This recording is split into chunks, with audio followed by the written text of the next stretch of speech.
Prologue. It began with a dart, a pint, and a poem. 3 elements that seemed to demonstrate the imprecise nature of fate. When Fred stepped up to the line, the dart held loosely in his hand, you could see in the way he carried his body the assurance of a man who was well prepared. Fred was always lucky, but to say that now seems to remove something essential from him. In fact, it is Fred who should be telling you this story, as he was the one preparing for this all along, not me.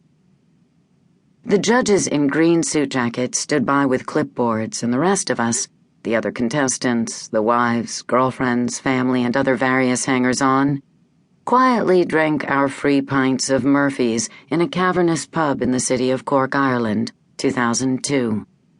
There were 30 candidates in the first round, drawn from thousands of entrants.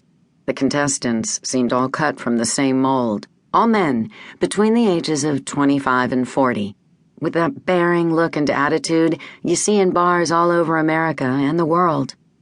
A sort of studied nonchalance, an ease with the environment of drink and bar sport, the verbal acuity, the ability to hold drunken court.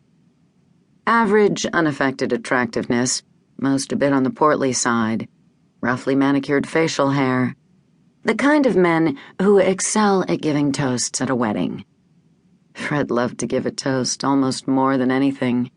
He coached me through one I gave for my father's retirement party. "Under a minute, Elly, that's the key," he said.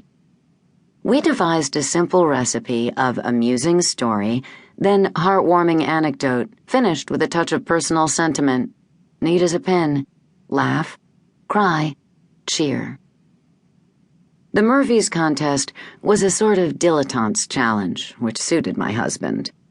Fred moved between interests like an errant housefly, but he had a focus of attention that was astonishing and exasperating, like the boy so enamored by the spider that he doesn't feel the rain. The first prize was a pub in Ireland, title and deed.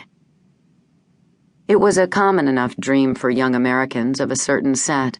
By moving into a mostly imagined past, represented by Europe, we could recapture something we so desperately wanted in the present, or simply a way out of the meat grinder of the suburbs. We named our place in Burlington Revolutionary Road, a joke that no one got as far as we could tell. It was Fred's idea. Fred always wanted to admit our hypocrisy and failings.